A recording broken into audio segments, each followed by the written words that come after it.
Hello. Welcome to Buzzing with Cousin Talk. How's everybody doing out there? Hope everybody's doing good. Before I start this great show, I want to shout out to the community, you, the people out there, for volunteering in different events, Meals on Wheels, food banks, musicians doing events virtually, museums doing projects online, art associations, fitness shows, interviewers. Thank you, everybody, during these times. The Jazz Festival even did a show. That was a great show. I hope you guys saw it.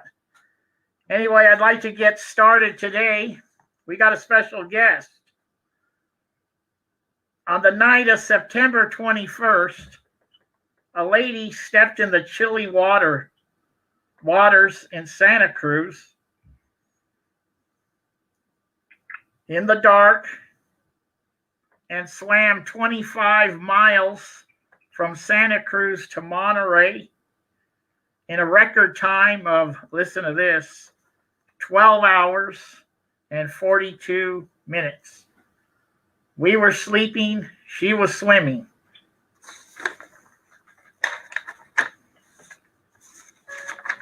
Please let me welcome special guest.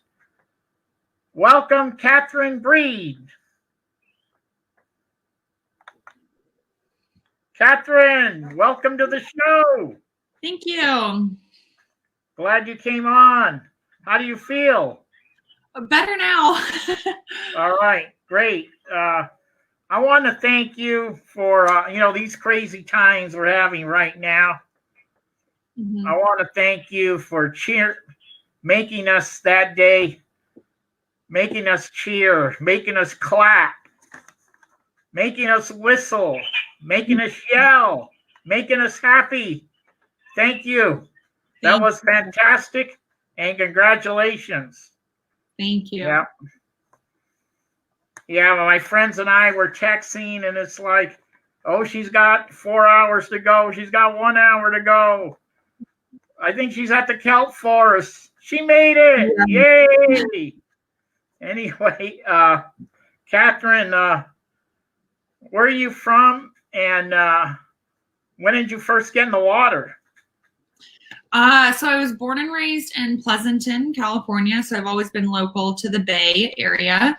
I started swimming when I was 4, but I grew up spending my summers sailing in the San Francisco Bay, so the ocean's always been really comfortable for me. And so you're considered a marathon swimmer, right? Yeah, I guess so.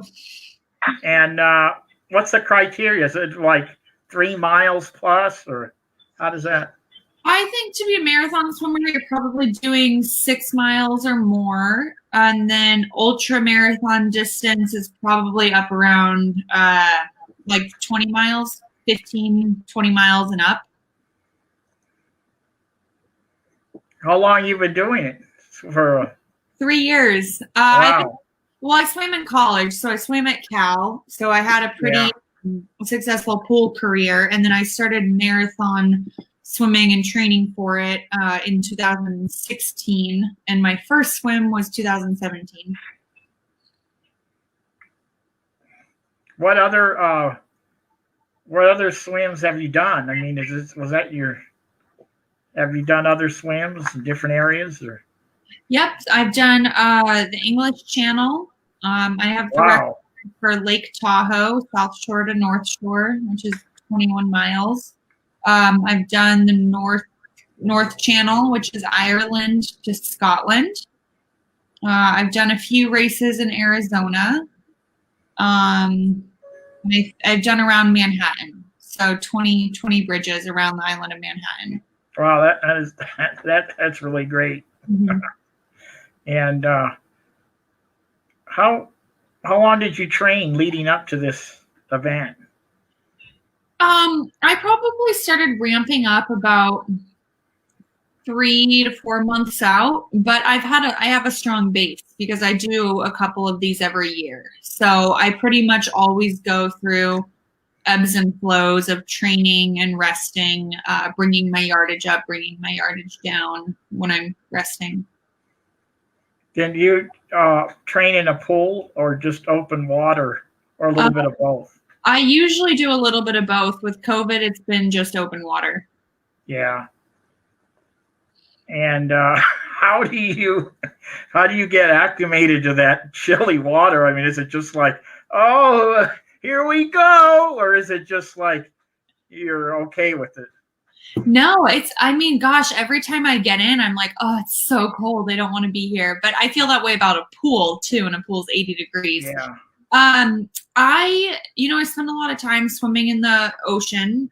So I'm pretty used to 57 to 60 degree water. I'm very comfortable with it. I'm also working really hard the whole time. So I'm not just floating in that water, to get ready for the North Channel, it was 52 degrees.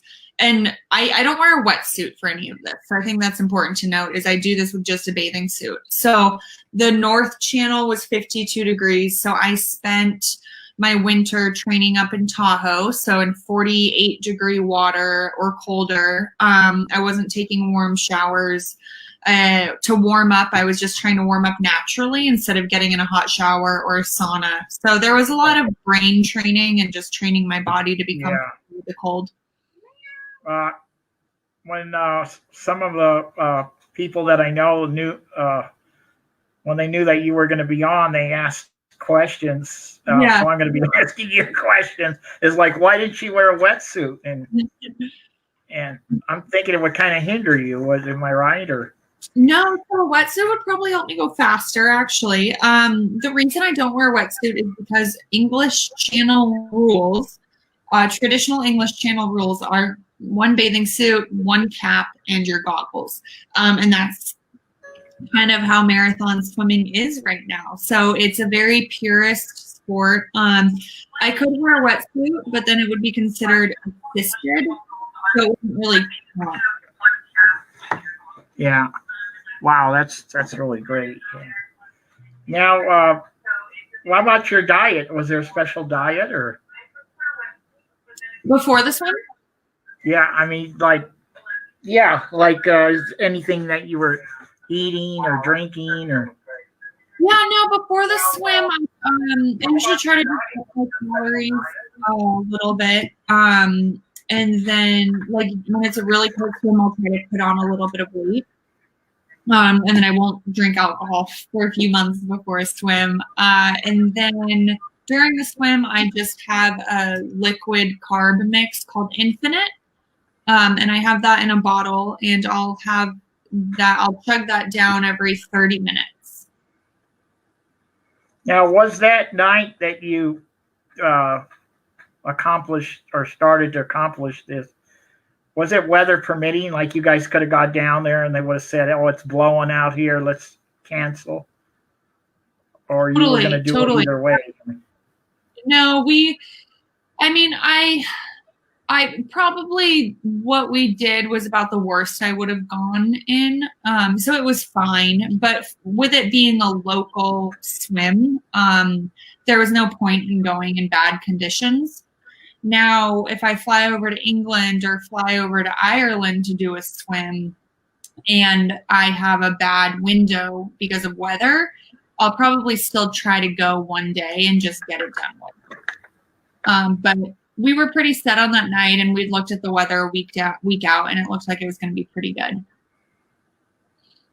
And you had a crew with you? Or you had a boat that kind of stands by and just kind of gives you something to drink? And yep, exactly. I had a sailboat with captain and a co-captain on it, and then I had an observer to make sure it was an official swim. I had a paddler in the water. I had someone helping me with feeds. And then my mom actually joined this time. It was her first swim. And she helped out with doing some social media and making sure my paddler had what he needed. Oh, wow. That's great that you had that crew. Yeah. And are you able to hear somebody's talking or? No, I'm not. I have headphones in, or not headphones, earplugs. So, I mean, there was, you couldn't hear somebody said, you're at record pace, you're looking good, everything's fine, or you can't hear that. If they were yelling really loud, I could, but I would have to really be listening. You know, a lot of times people on my crew will cheer for me and be like, go, go, go, and I can't. You didn't hear somebody screaming, hey, the Dodgers just scored, Catherine. Yeah, that's right. No. All right, that's good. That's really great. Yeah, I noticed when you like got out of the water, that one photo, you had like a jelly on you. Was that like some kind of repellent or a liquid you had on your body? It was white stuff. Yeah. Yeah. So the white stuff was Desitin, actually, which is like a zinc. And I usually don't wear that in the nighttime because it's sunscreen. I don't need it on. But I used it as a vessel for Safe Sea, which is a jellyfish repellent. So I used the Desitin to hold the jellyfish repellent on, and it definitely made a difference. So yeah, that was the white stuff. It was just zinc. But you still you still got stung. You still got stung. What 20 times or something? About 55 times. Considering how many there were, I thought that was a pretty good odds. Yeah, that was like, here we go again. Yeah, all right. Mm-hmm. And then sharks, and you're worried about that probably. Yeah, I was totally worried about that. Yeah. But you know, I had a shark band on, and then a shark shield on my paddle board. So, or the paddler had it. So I know that they're not like foolproof against great white sharks, but it felt a little better for me to have something on. Yeah, so when it was time to get something to drink, somebody would lower some water or something on a string or something, or. Yep, exactly. Every 30 minutes, I'd get a water bottle with some food and water in it. Are you able to like rest, like just float for like 10 minutes and just let me relax, just to catch my breath, or were you continuously swimming? I was continuously swimming. I could stop, but then my time would be slower. Wow, 12 hours. Wow, that is just amazing what you did. I know you've heard it 1,000 times, but this is 1,001. That was unbelievable. Thank you. Yeah. When you were in the water, when you were going, did you say to yourself, what am I doing here? Or I got this, or I think I'm going to do it? Or, what was going through your mind? While I'm swimming, I'm pretty blank. I'm pretty present in the moment. I think that if I think too much, then I'm going to start thinking about the cold or how much longer I have or everything that hurts. So I pretty much shut my brain off. But when things get rough, I think about everyone that helped me get to that point, everyone that was cheering me on. We were cheering over here in Monterey. Yeah. Yeah. And how did you have an idea that you were at record pace, or? Well, I think at about hour 4 or 5, I was pretty far under, and then over the canyon, I slowed down quite a bit. So I think I was way above record pace, like slower than it. And at that point, I was like, you know what? I'm just going to finish. I'm not going to worry about a record. I don't really care. I just want to finish this swim. So I just, gave everything I had and kept plugging along. And then my crew let me know about 5 miles out that I was on record pace. And I was like, oh, okay, maybe if I push a little bit harder and a little bit harder, I can get it. Wow, that's great. Yeah.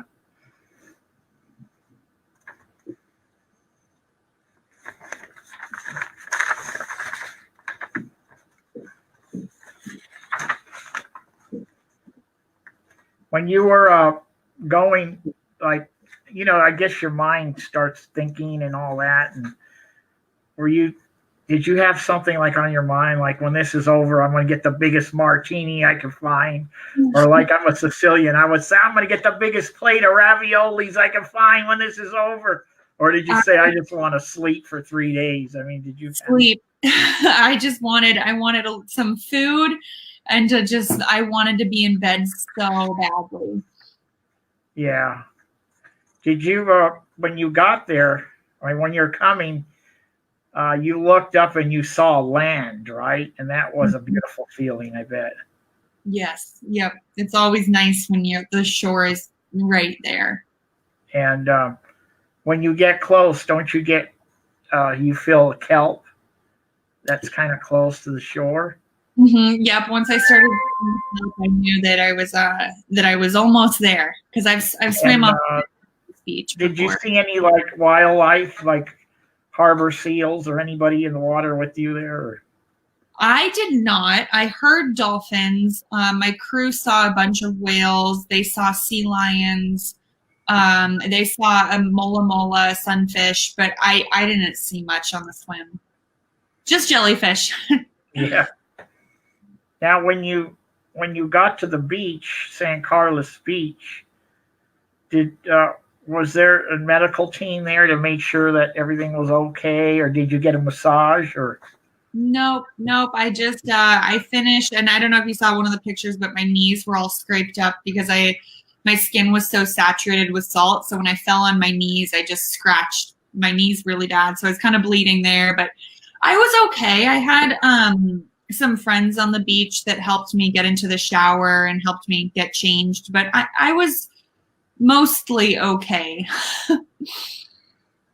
Wow, that's great. So what's next for you?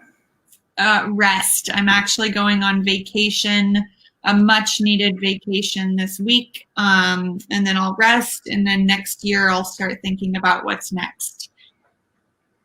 All right. That sounds great.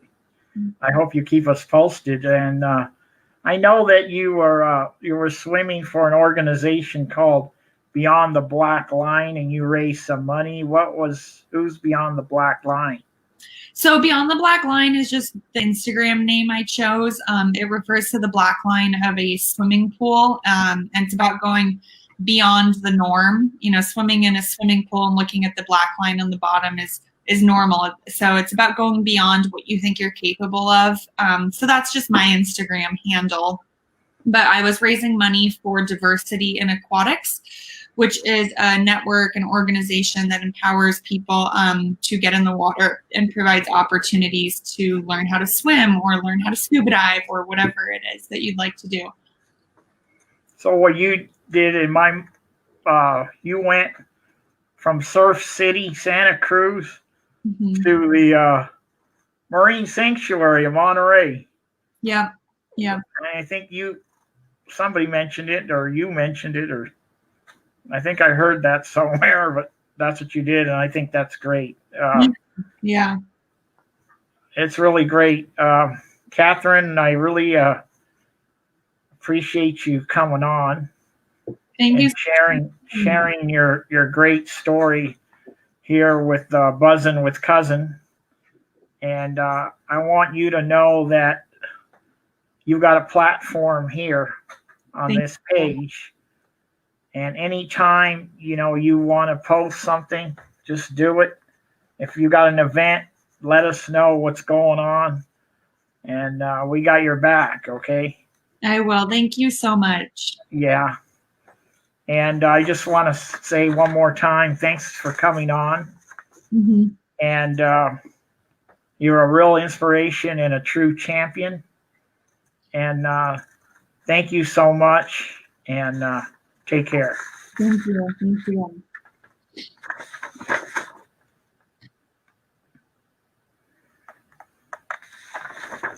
Okay, that was fantastic. Anybody that has kids, grandkids, yourself, whatever, get in the water. There's something you can always do in the water. It's something you can do for your all the time in life. So go ahead and get in the water, learn the safety of water, and it's fun. So I'm going to let everybody go. Thank you for tuning in. Please tell your friends to watch this show. It's going to be on replay. And I will be back on November 2nd on a Monday with 2 great guests. And thank you for tuning in. Bye.